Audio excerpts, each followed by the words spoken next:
Good evening and a warm welcome to another session in the series of Meeting an Expert. As Asia Pacific Institute of Information Technology in Sri Lanka, we are honored to host this session today with another panel of guests and experts. So, especially in a time where we are having discussions about how to overcome challenges in the businesses and, of course, starting our new ventures from that point onwards. So, let me warmly welcome all the students who are in the platform today and of course all our members who are joining from partner universities and all our foreign delegates who are coming on board today with us, joining us from different parts of the world, along with all the distinguished guests. So, to start with, let me hand over to our chairman of APIT Sri Lanka, Mr. Bandula Egodage, to share his expressions and wishes. Chairman, over to you. Thank you, Kaushali. First of all, I would like to say big thank you for the Anushka Wijesinha, my good friend, being with us today in spite of busy schedule. So, on behalf of our CEO Roshan Egodagi and the board of directors, and all the staff and the student population, very warmly welcome for this important webinar. And here I request all the students to get the maximum the use of Mr. Anushka being the very prominent economist in this Sri Lanka. So as you all know, Anushka, I think I'm probably you heard that APIT known for the quality education, but beyond that, whoever who is passing out from the APIT University, we want to be the well-rounded personalities when you are leaving the university, and also we need to be.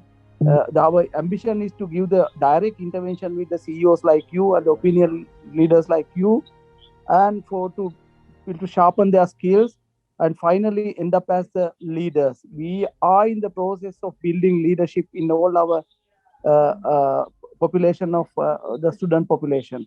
So in this evening, Anushka, my once again I wish you a very fruitful and a very important webinar. And also, I would like to thank on behalf of everybody for your time and for your guidance and advices. So once again, thank you for everybody.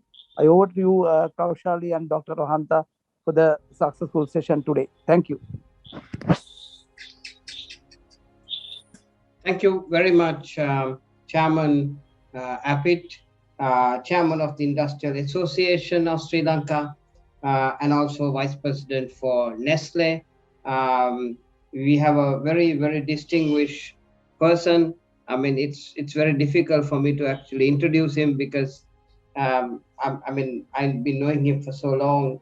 Anushka Wijesinha is an economist specialized in trade, competitiveness, and innovation with experience in the government, private sector, and think tanks. His work has been published in a range of international publications. His advisory work for international organizations like ITC, UNCTAD, UNDP, and the USAID spans Sri Lanka, Pakistan, Myanmar, Maldives, and Switzerland. He is the co-founder of the Center for Smart Future, a new interdisciplinary think tank focusing on inclusive economic growth. Formerly, he has held positions in the government of Sri Lanka as advisor to the Minister of Development Strategies and International Trade, where he gave leadership to the government's programs on trade and export competitiveness and represented the country at high levels investment and trade promotion initiatives. In the private sector, he serves on the boards of Ceylon Bank PLC, Fairfax Insurance Limited, and HNB Finance PLC, and chairs the investment committee of High Net Worth Family Office. In 2018-19, Anushka was a member of the World Economic Forum, Global Future Economic Council on Innovation Ecosystems. He has been a member of the Monetary Policy Consultative Committee of the Central Bank of Sri Lanka. Anushka holds a master's in economics from the University of Leeds, a BSc in economics from the University of College of London, and is an alumnus of Harvard Kennedy School's leading economic growth executive program. He has worked in South Korea as an Asia Foundation Development Scholar.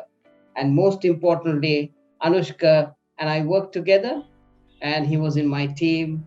And I remember during the very hard, difficult days of Sri Lanka when we were in the war in 2009, it was Anushka and I who actually headed the whole economic development agenda for the Northeast. And it was a fantastic experience working in very difficult circumstances. And I mean, I saw his brilliance, his fearfulness, his creativity, and his power to complete a task that has been assigned. And I remember how his dad said, Rwanta, he's in your hands, and you have to give him that proper training. And today, when I read this, um, his profile, I'm so proud of you, Anushka. Uh, Over to you. Thank you very much, Rohanta. And it's a huge privilege to actually be doing this session alongside you. Um, you know, being my first boss after I returned back to Sri Lanka, and now having you do this Q&A session is indeed a big privilege.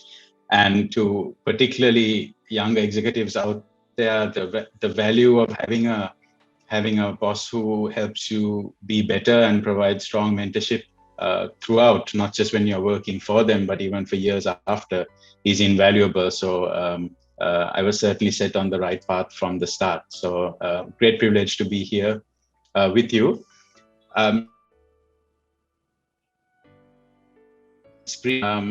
As we get into this topic on emerging from the pandemic, while there are many uncertainties on emerging from the pandemic, one thing is for sure, I have emerged from the pandemic sporting this beer different to what I look in the flyer that you have seen about today's event. Let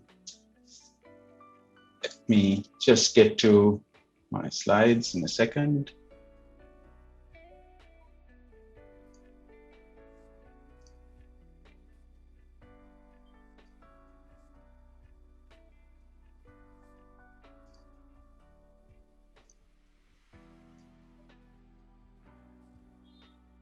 All right, I hope I can Very see. clear. I guess Rohanta or Kaushali will give me a heads up in case we have any technical issues. Okay, great. So, and opportunities for, and what do those mean for Sri Lanka? It's a weekday evening. Many of you are busy private sector executives, and you're all mentally zonked during these very trying times.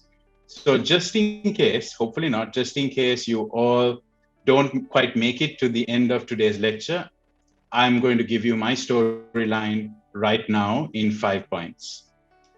The global economy is in recovery mode, so that's number one.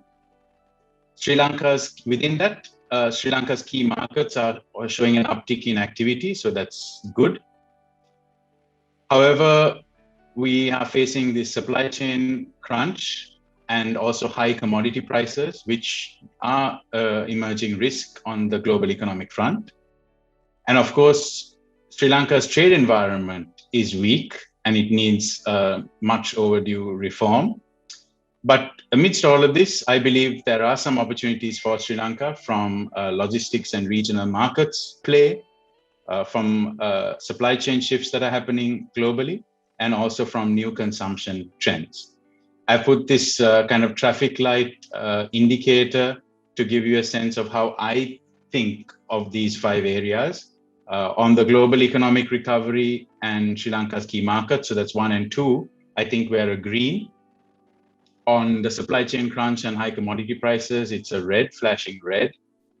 On our trade environment, I think the amber lights are flashing, but we are fast getting into red territory.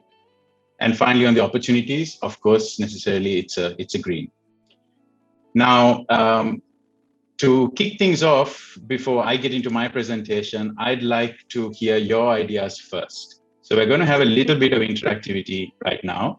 I'm going to put the link in the chat box as we speak.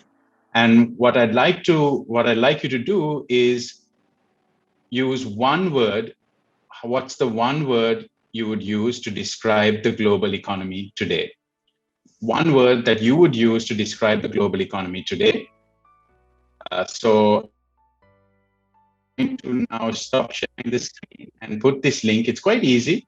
Just click the link and type your type your views. I hope it works.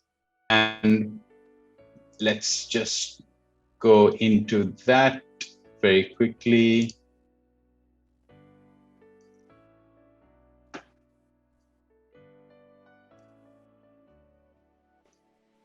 It's now in the chat box, the Zoom chat box.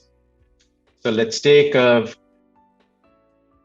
couple of minutes to put your answers here.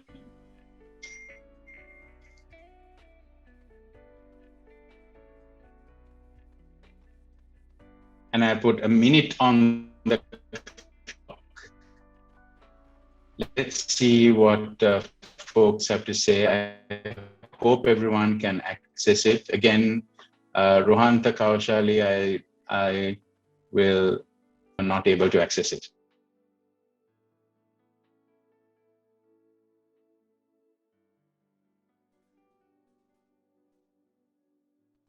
Rohanta Kaushali, if you can just click that link and try it out, then I know that it's working.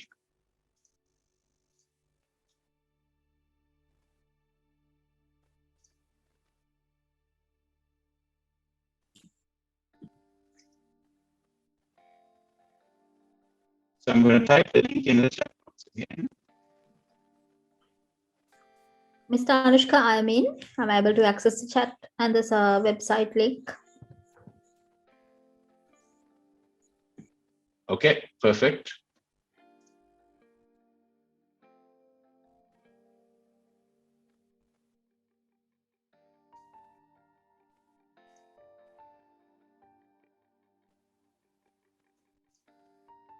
I hope others are also able to. Even if it's on your phone, you can easily access. Just click the YouTube, or just copy paste the link perhaps, and it should take you to that. Already I see some great responses coming in, and I'll show it to you at the end of our time. Chaos, transformation, disruption, reforms.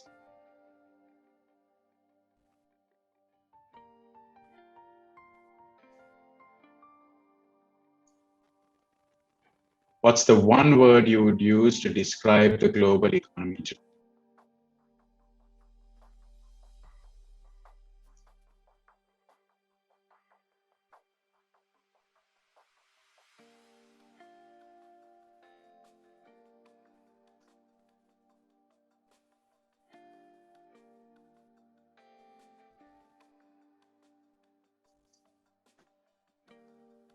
Perhaps also put this link as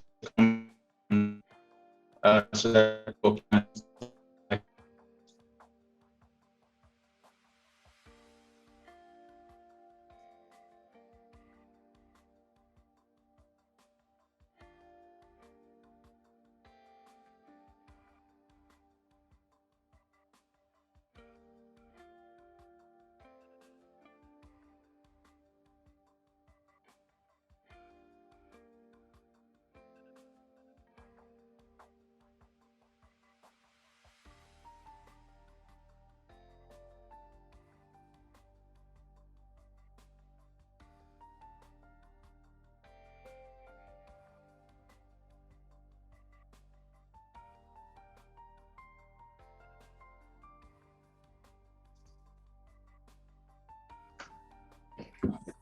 Mr. Anushka, we do have a bit of a disturbance on your network side. So may I suggest you go without your visual for now? Would that be a possibility?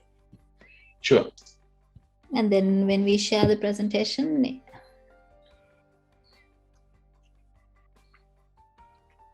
we have few chat messages indicating that there's a network drop.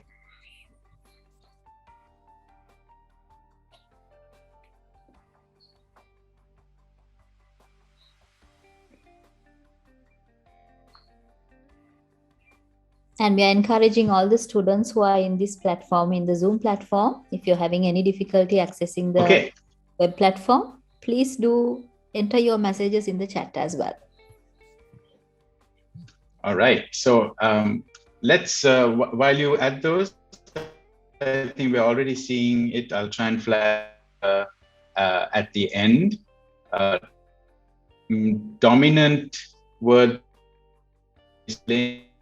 cloud is distribution, transformation,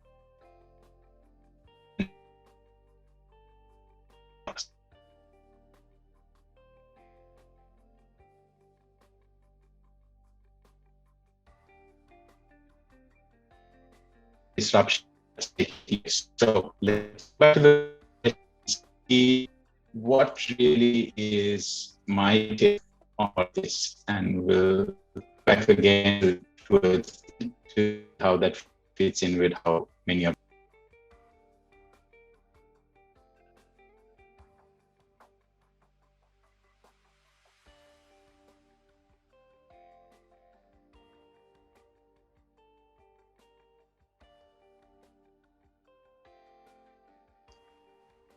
Sorry, my network.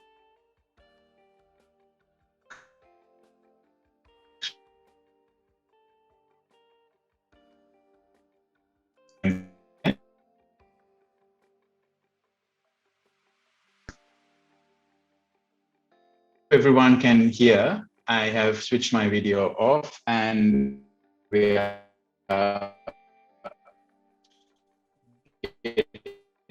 into the presentation. Global economy across advanced economies, emerging markets, and developing economies. The global economic forecast for this year, 2021, are certainly positive, strong rebound from the dramatic decline we saw last year, and some tempering of economic growth next year, not just because the economies are expected to do badly next year. It's simply that we have a large base effect this year, 2021, coming up from last year's shrinkage. Apart from these headline numbers, we have the other more granular data. The PMI, Purchasing Managers Index, is an indicator that I often like to look at and use. And I encourage all of you also, because it is somewhat of a forward-looking indicator. And the first graph on your top left shows what it was in the Purchasing Managers Index. But by now, which is the latest, we have a somewhat of a dip, and this is reflective of the supply chain disruptions. We're seeing freight rates being higher and a few disruptions on that front. But overall, compared to the substantial dip we saw last year, we can see that the Purchasing Index and the forward-looking indicator is another sign that the recovery is underway. For me is that stimulus measures in major advanced economies has kept activity buoyant. Many of the advanced economies put forward very generous, large stimulus packages, whether it was on payroll, whether it was on keeping companies afloat, whether it was to help households. And this has really kept economic activity buoyant. And particularly as these economies come out of lockdowns, we're seeing that go into a lot of spending. Part of that, the recovery or back to normal has been because of the rapid vaccine rollout in most of the advanced economies, not all, most. The services sector has been a key driver of the economic recovery, particularly in the US and Europe, and increase in consumer spending. I'll get to some interesting stats on that in a few slides. And of course, falling unemployment claims and a tightening job market. So a lot of indicators showing the unemployment rates are coming down and hiring is going up. Specifically in the US economy, there's this very interesting index that's compiled by Moody's and CNN. It's called the Back to Normal Index. And it's a nice way to look at to what extent are US states getting back to normal compared to pre-pandemic. The latest data for this week shows that the US economy is pretty much 95% back to normal, with jobless claims. So the chart you see at the bottom left is unemployment claims, filing for unemployment. And you can see the rapid decline in people filing for unemployment claims, and now at about just under 2 million. Other signs of the US recovery, I also like to look at sometimes these unorthodox or unconventional indicators to give, these are proxies really. So mask mandates are being removed across many stores across the US. The latest is Apple, across 100 plus Apple stores, mask mandates for fully vaccinated people have been removed, and this is likely to bring people back in shopping. Vacation home sales is another interesting index, because if the economy is doing badly and you don't know when your next paycheck is coming in, you're probably not going to invest in a vacation home, right? But vacation home sales are up, and a lot of these are taking place in cash, not leveraged. So again, the big stimuluses and savings that households had during the pandemic, some of it is going into this kind of spending. Another interesting one to look at is dresses. Again, if people are not going out and dining out and going out, they're probably not going to buy dresses. They'll be investing more in pajamas. So the demand for dresses, particularly in say somewhat higher value dresses, $150 upwards mark, have been growing. And another very interesting one is lipstick sales. So a lot of people didn't really go wear lipstick and go out during the pandemic. So this is another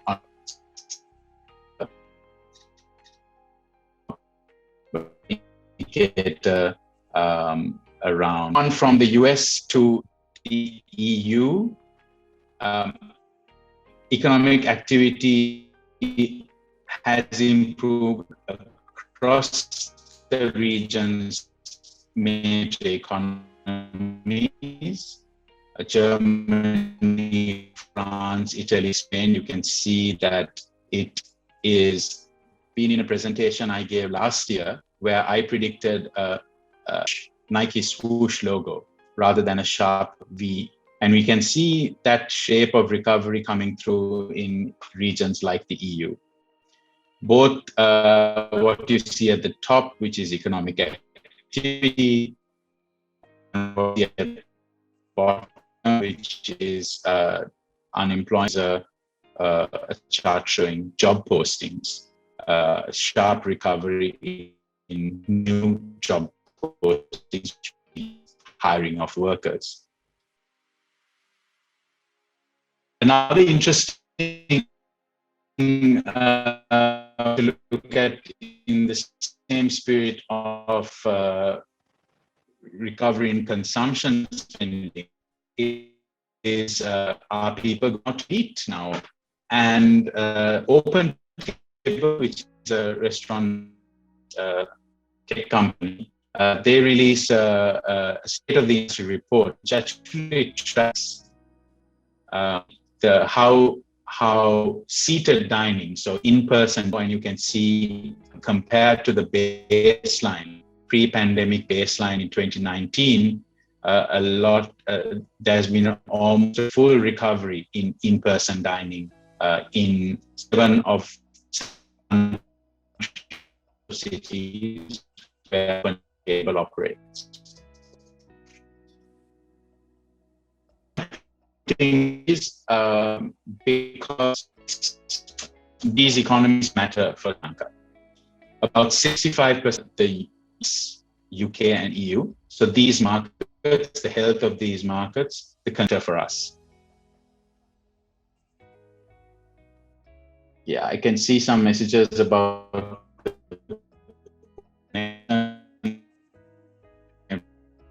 apologize. Perhaps give me 30 seconds. I'll switch to my phone.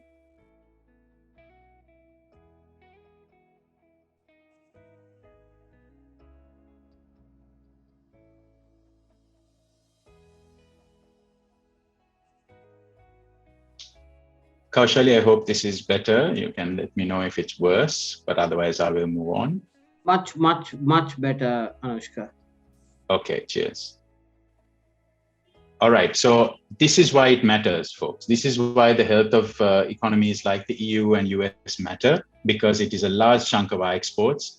While there have been a lot of efforts to change this over time, yes, the diversification agenda is important, but the fact is, this is where we are at right now. So these markets will matter, particularly when a lot of our exports are in sectors that are influenced by consumer trends, right? Whether it's apparels, whether it's processed food and beverages, whether it is spices or it is fisheries, consumption pickup in these markets then have a knock-on effect on our exports. Even though, for example, take fisheries, even though during the pandemic, our fish demand was still there, the premium our fish exporters were getting was lower because restaurants and in-person dining, the kind of demand is different to your supermarket demand, right? Or home delivery. So little nuances to be important. So that's the end of my segment on a quick snapshot of the economic recovery. Specifically, I want to spend a bit of time on global trade. What are the key trends shaping global trade today? The first, and we can get into more of this in the Q&A perhaps, is the major supply chain crunch, containerized shipping, freight costs increase that is currently going on. I don't even need to say anything, just simply looking at this picture says it all. You can see that compared to June 2020, when the US dollar cost of a 40-foot container was about $1,000, it is now at over $10,000, unprecedented 10x increase. In recent weeks, of course, we have seen that kind of moderate down a bit. I think now it is at just over 9,000 or hovering close to that mark. And this has been a major feature of the recovery because of many factors. Hopefully we'll get into that in the Q&A. But remember that when the global economy is recovering, sudden pickup in activity, shortages like this and delays, particularly in the run-up to the busy Christmas season, is causing a lot of difficulty. And particularly for small and medium exporters, having to pay these higher freight rates can be, debilitating. And this is certainly a problem facing trade right now. The second trend that is shaping, second of many trends that are shaping global trade right now is rising commodity prices. Again, as a result of the increase, the recovery, sharp recovery in the global economy and sudden uptick in activity, we are seeing a surge in demand for commodities, also due to various shortages. Energy has been, of course, one major one. We saw oil prices recover sharply, but not only energy, right? So precious metals, other basic metals, certain agricultural crops as well have been rising in price. Before you look at what's on the right to the bottom, look at this chart on the oil price collapses and recoveries. So these, this slightly incomplete chart, I'll share it in the proper deck later after this. But these 5 different lines of the 5 different colors represent different periods of shock. So Asian currency crisis, oil price shock in the 1980s, Asian currency crisis, late 1990s, global financial crisis, etc. What has been the oil prices before? So that is to the left of the chart, and what has been the recovery after from the shock. And what you have right down in the middle, period T, is the moment of the shock, right? So for example, the onset of the pandemic. Now, if you look at all the other lines, not the dark line, all the other lines represent previous episodes of oil price collapses and recoveries. The darkest line represents the pandemic-related shock. And you can see that the rise in oil prices after this shock has been one of the steepest. So this is again something very, very tricky for oil importing countries like Sri Lanka. And that takes us to what's on the right-hand side here. Some of the implications of these rising commodity prices is that it increases our import bill, it affects our trade account adversely. We've already seen sharp year-on-year increases in the imports of base metals, plastics, chemicals, rubber, etc. And particularly on our fuel import. The January to August fuel import bill is 42% higher this year than it was in the same period last year.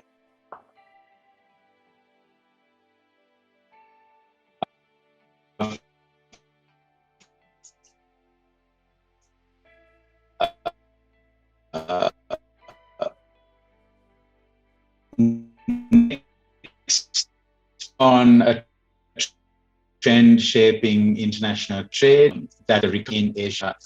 So because a lot of the ASEAN economies are involved in parts and components trade, particularly in electronics, there was a surge in demand for some of the products that they were producing, and manufacturing picked up quite well in ASEAN. But one of the things that risks Asia's recovery out of COVID is the big disparities in vaccine rates in the region.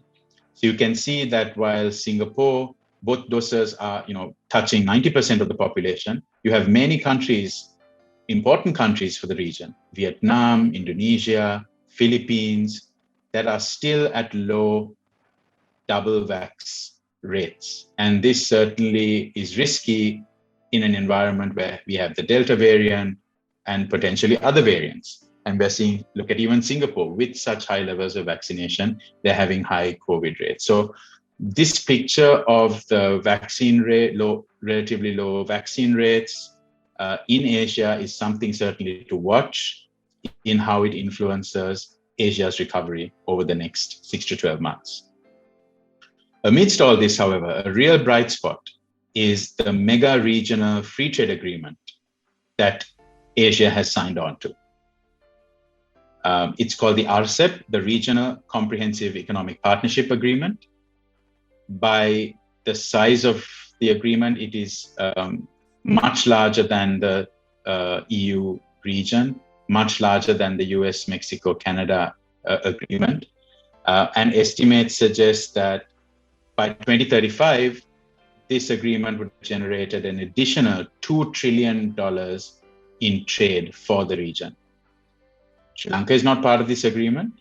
Nothing stopping us from working towards that. But just to say that this region, Asia, is going to see a lot more trade activity coming out because of mega regional trade agreements like this.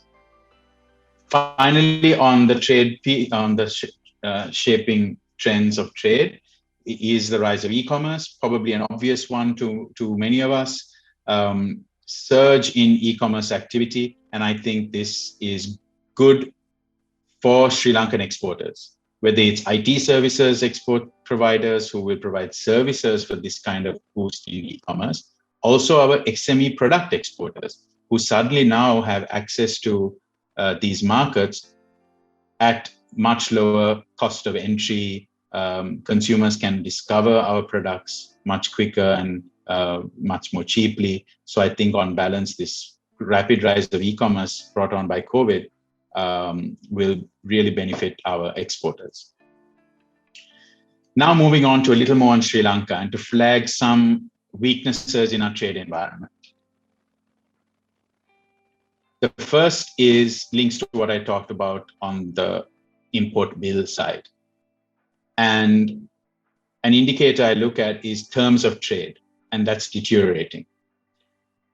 What is terms of trade? It is the index of export prices over the index of import prices. So essentially what it measures is, are the prices we are getting for our exports rising faster than the prices we are paying for our imports?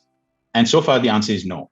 In the last 6 to 10 months, our terms of trade has been deteriorating in that even though our exports have been recovering, our export markets have been recovering, export volumes have been recovering, the prices we are getting for our exports has not been keeping pace with the prices we're having to pay for our imports, the higher import bill, as I mentioned earlier. So this is a big challenge for us and frankly, I don't think the increase in import prices has climaxed. I think there's still more to go.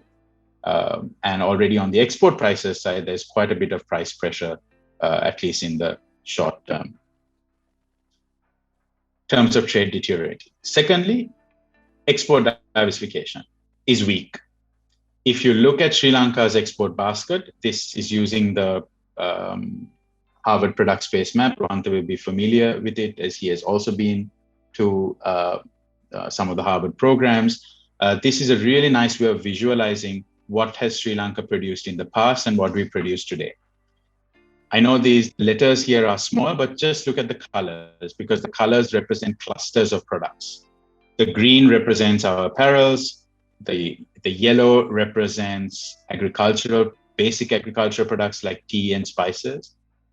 The pink represents rubber tires, rubber products, and so on and so forth. And the blue that you see, like a shade of blue, that represents more complex products like electronics, electrical components, and so on. You can see between 2010 and 2018, just taking that period alone, no change in the color, which means no real change in the export basket, largely remaining the same. Let's compare and contrast this to Vietnam. Almost unrecognizable. Almost unrecognizable. Look at the export basket in 2010, not too different to Sri Lanka's at the same time, largely apparels and primary agricultural products. Fast forward to 2018, dramatic increase in electronics and electrical, and that is now a dominant part of their exports, right? Samsung, one of the largest manufacturing facilities that Samsung has in the world is in Vietnam. Part of the reason for this also, and this goes to the next point of weakness, is our trade policy increasingly becoming inward looking, and we risk getting left behind. So Sri Lanka's, I have no time right now to go into extensive detail, happy to share some links on it, but primarily it all comes down to our tariff and para-tariff regime. It has become very convoluted over time, more inward-looking. COVID also is partly to blame, right? Because as we faced balance of payments issues with COVID, the trade regime became even tighter. Import restrictions were introduced. Now the difference is, small side note, a lot of other countries also impose restrictions, but a lot of those countries have relaxed those and kind of normalized their trade regime. We haven't, and some of these import restrictions have almost become de facto industrial policy. Unlike many of other countries in the region, we've had little progress on bilateral or unilateral trade liberalization. Sri Lanka currently has just 4 FTAs compared to Singapore's 25, Thailand's 14, Vietnam's 12. Across the Asia-Pacific region, there are 170 plus trade agreements, now including RCEP. We are party to just 4 of those. Trade facilitation is another aspect which is different to trade policy. And this is basically how quick and affordable is it to get goods in and out of your borders, airports, ports, etc. And trade facilitation has been slow. Reforms have been slow. Sri Lanka was ranked 103rd out of 136 countries in efficiency and transparency of border administration. If any of you on today's webinar are in export or import businesses, you will know how true this is.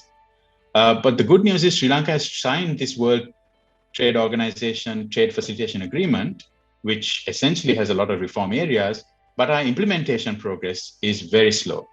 We did introduce one of the things in that, which is the Trade Information Portal. But one of the key things, the national single window, which digitizes everything, at the moment, as I understand, the project is stalled. If we unlock these, it will be a big boost, almost as important as reforming the tariff and para-tariff agenda. Finally, the second on opportunities. I'd point to three of them. And the first is our logistics and regional opportunity. The Colombo port competitiveness has been primarily because of the private sector participation. Sri Lanka actually was a trailblazer in implementing private-public partnerships in port terminals. And we now have a couple of world-class port terminals. Handling efficiency has gone up. Average waiting times have gone down. It's been ranked the busiest port in Asia, 22nd best port, 13th best connected port, etc., etc. So a lot of accolades, a lot of existing competencies at the port. Now, I think there are opportunities there to do even more, and hopefully these investment in the new terminals will happen quick, and we will continue to leverage on this port competitiveness aspect. Linked to this is the regional positioning. Sri Lanka is in a unique region, and I know we tend to talk about this geographic location point a lot, but for me, probably the most compelling thing in it is our proximity to India. India's domestic middle class market alone is 10x our entire population. So if Sri Lankan companies were to even slice off a tiny, tiny portion of that, even starting, say, with South India, it's a huge market opportunity. We also are unique in having FTAs with both India and Pakistan, which a lot of foreign investors find interesting. And we also now have one with Singapore. In fact, investors are seeing Sri Lanka as a springboard to South Asia. So a nice, manageable market to come and establish in without the very confusing, overwhelming market, let's say, of India. So locating here to then tap into the regional opportunities. The second opportunity is supply chain shifts and FDI. So this is a piece of work that I had been involved in since last year when I was with Deloitte Consulting, where we want to look at what are the supply chain shifts that are happening and what does that mean for Sri Lanka. So clearly the US-China trade war and COVID have forced a rethink of supply chains. And there's a shift from thinking ruthlessly about efficiency of supply chains to thinking more also about resilience of supply chains.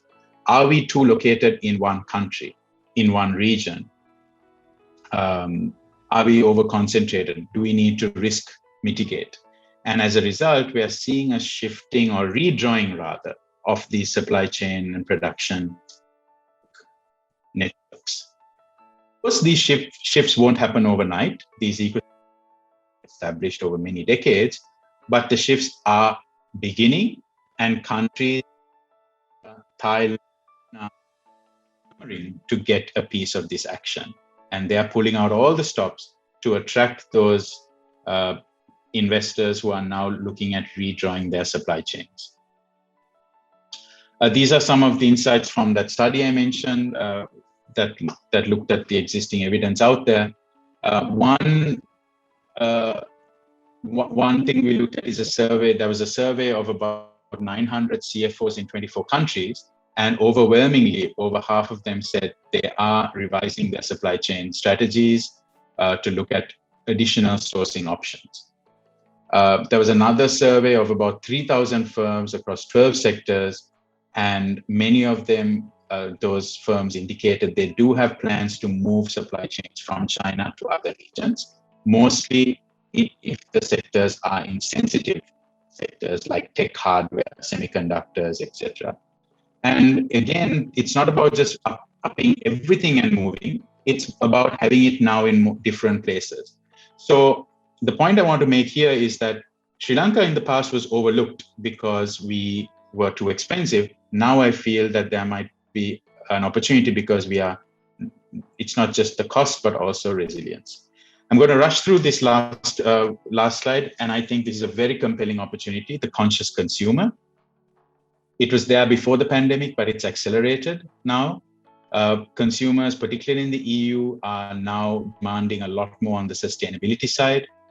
All of these numbers suggest overwhelmingly that EU buyers, and this is largely true of economies like the US also, but EU particularly, EU buyers are much more concerned about where their products are coming from, who's making them, international quality standards, EU-specific quality standards, sustainability or ethical production, traceability measures, etc. So I think this is another huge opportunity for Sri Lanka. I want to end with this video. It's just a minute, 2 minutes. I hope everyone can watch this. So give me a second. Let me.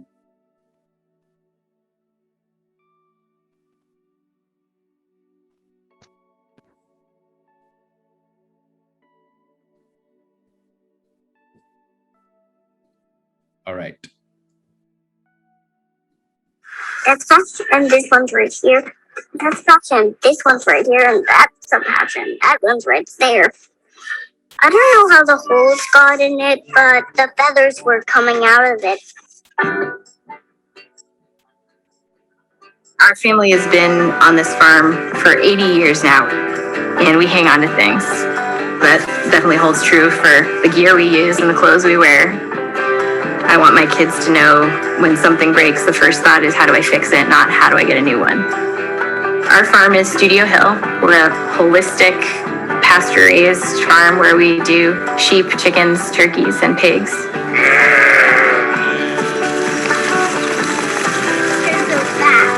All day, every day, we're out here working, and our minds are 4 generations down the road. We're thinking about all the things we can pass forward. If you're able to find something that works, you stick with it. The things that last stay here, especially when it's tied to one place, one piece of land. There are pictures in the house of my wife's grandparents and great-grandparents, and we're still wearing their clothes today. What we're trying to do is just rebuild for the long haul and for generations that aren't even here yet. The gear we use is absolutely a part of that. We expect stuff to get stained and torn, and you just go on fixing it, patching it, and letting it get used, show its use. It's part of the life it has. This is Izzy's go-to jacket. It was passed down through a bunch of kids out in Idaho, and I'm sure it's got more life beyond the next kid too. I grew up wearing this stuff, and it just stands the test of time.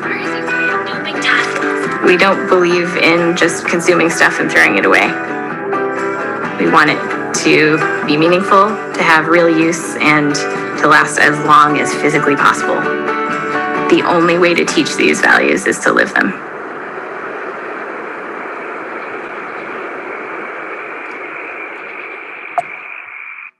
So imagine that, folks, you have a brand that relies on people buying more stuff, Patagonia, an apparel company, telling you, don't buy more stuff, repair our stuff, use it again, pass it down. So it's a paradigm shift in some of these brands and how they're appealing to customers. So I just want to reiterate that point related to the conscious consumer opportunity.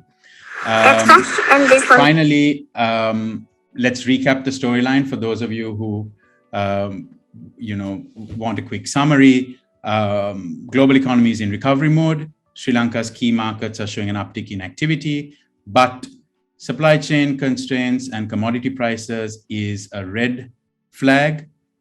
Amidst this, Sri Lanka's trade environment is weak and we really need to reform, but there are some bright spots.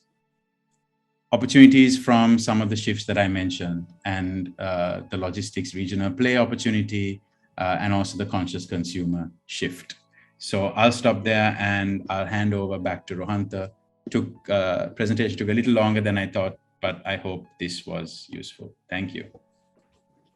Thank you, Anushka. And let me tell you that, it's one of the best I have seen in the recent past. It's so simple to understand, so clear in your thought process. And I think it's brilliant, brilliant. I'm really, really proud of you, Anushka. Brilliant stuff.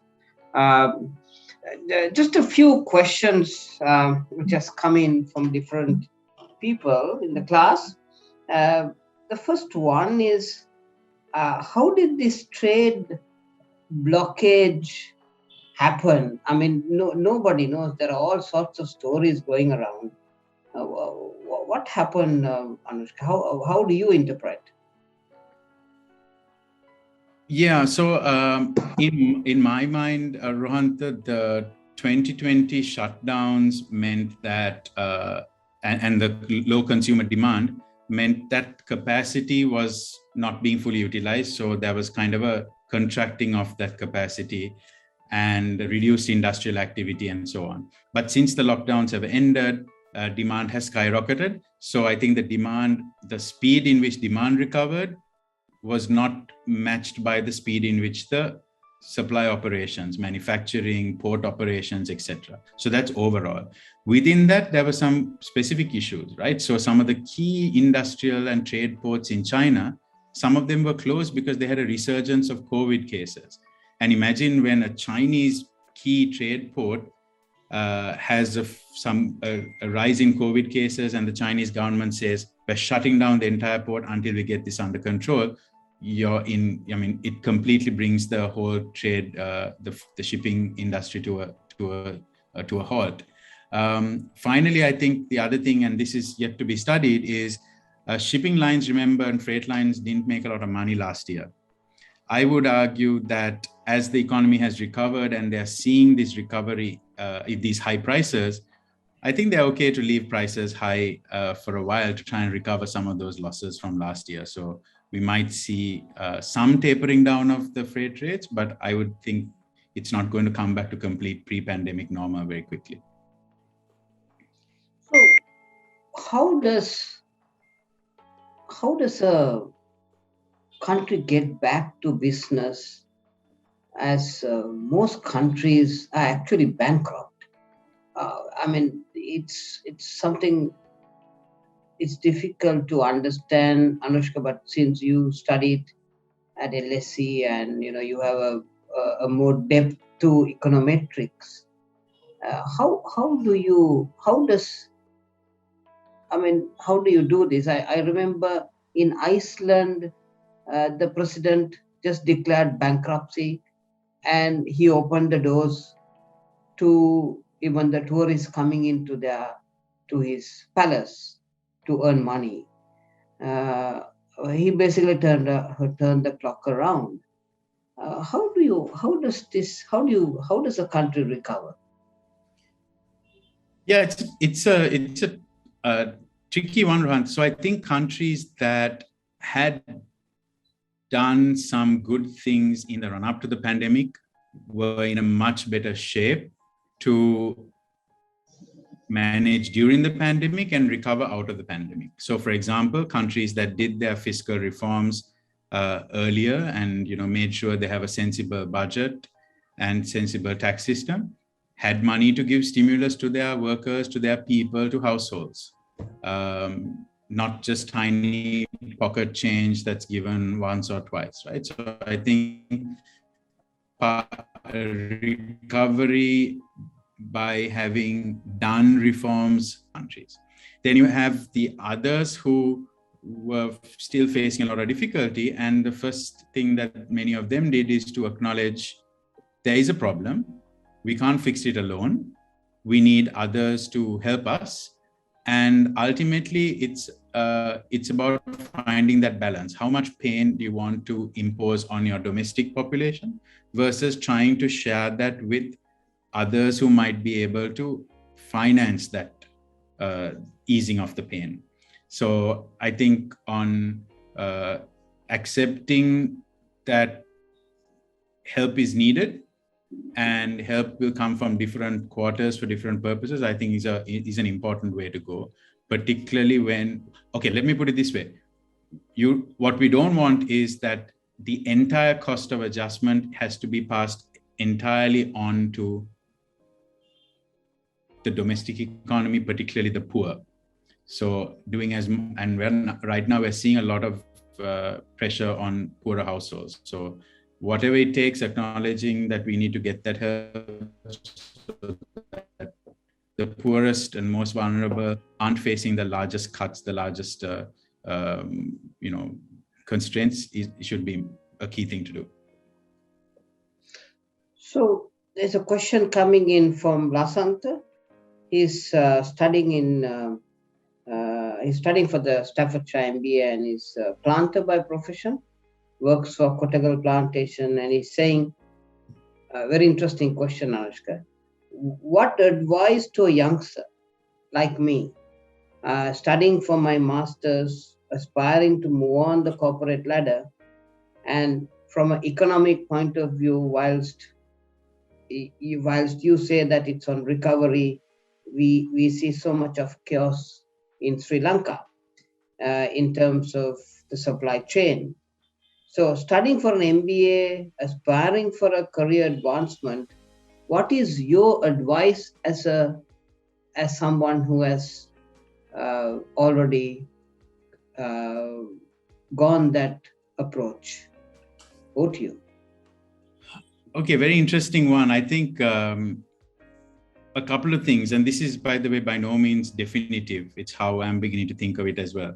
The first is, I think the era of long-term planning, where you plan to itemize to the dot by year, is gone.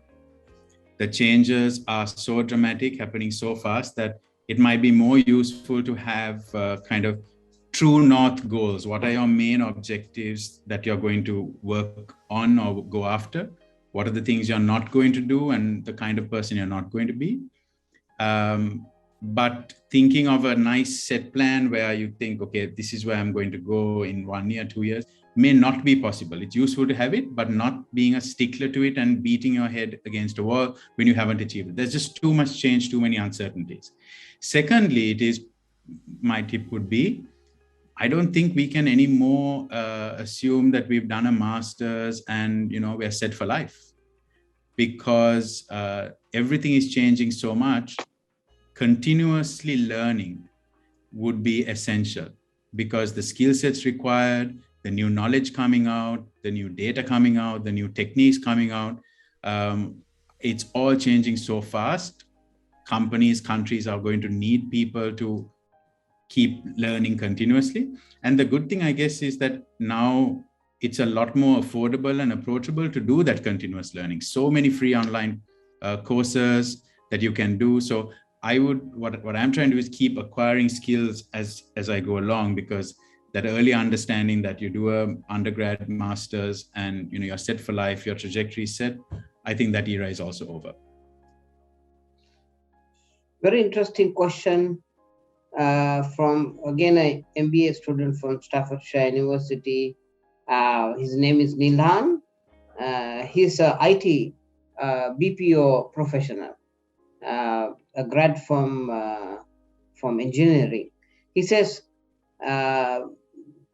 how can Sri Lanka achieve the 28 billion export target set when you are also advising the Ministry of Industries on competitiveness of international trade? And it was, I think, an objective set by ITC together with the policymakers in Sri Lanka. And he's saying currently we are at 10 to 11 billion exports. What is your view on this? Is his question, Anushka?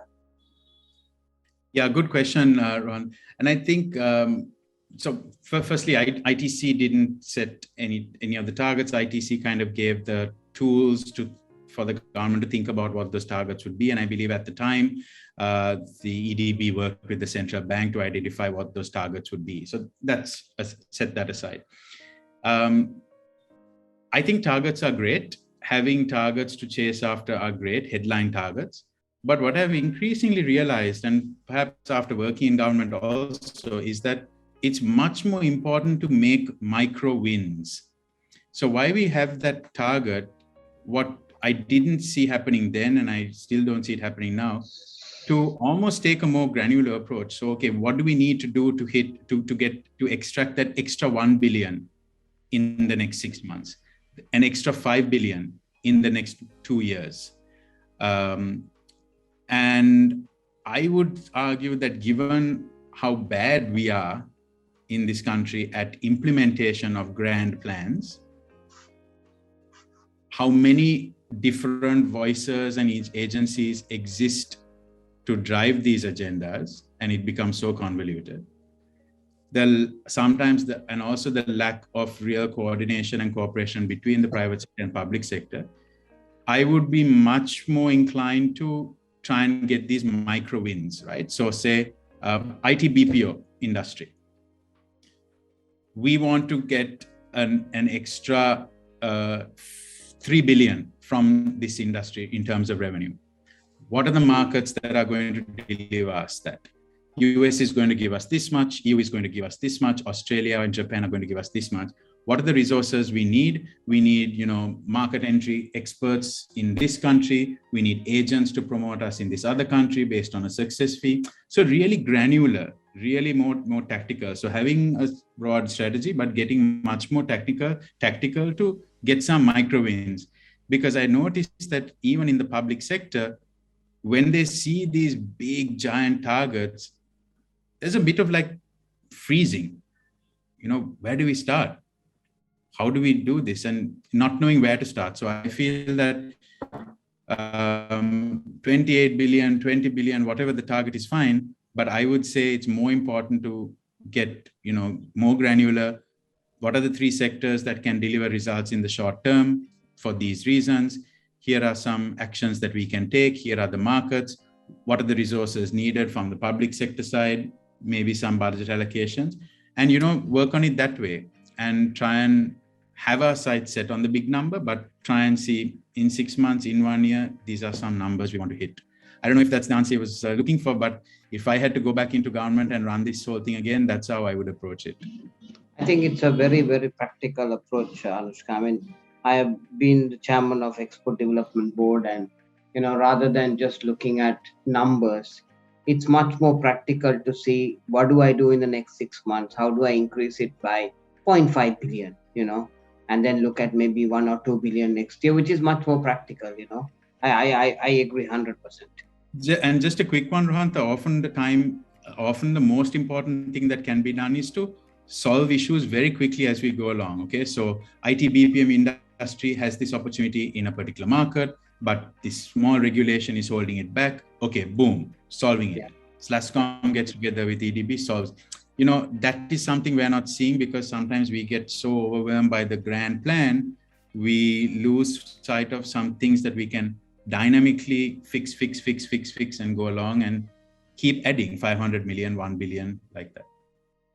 So, Anushka, question from me, there's so many other questions coming from other people, is whilst you sit in so many boards in the private sector, how do you kind of come to terms with the future planning in those companies when the macro planning, is tough to do because of the uncertainty?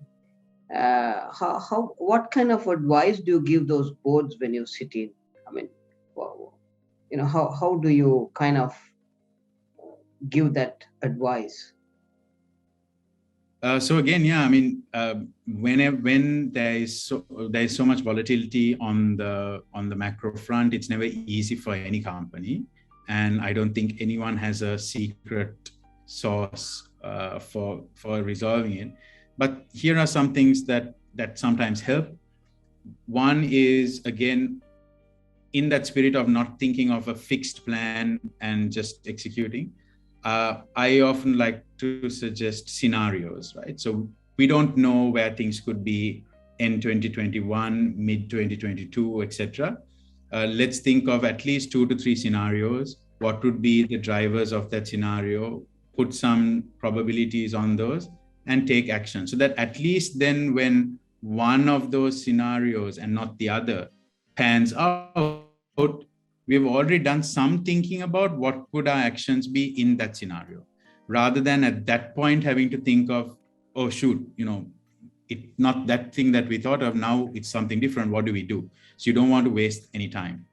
The other thing that is useful is, and this is to try and insulate yourself as much as possible from the macro shift. There's some things you can't insulate, but there are some things you can, and whether that is the sectors you want exposure to, the markets that you want to expose to. So perhaps if you are primarily a domestic manufacturer focusing on, or the domestic market focused, you might want to now start exploring export markets in some way, so that you kind of buffer yourself against changes happening here.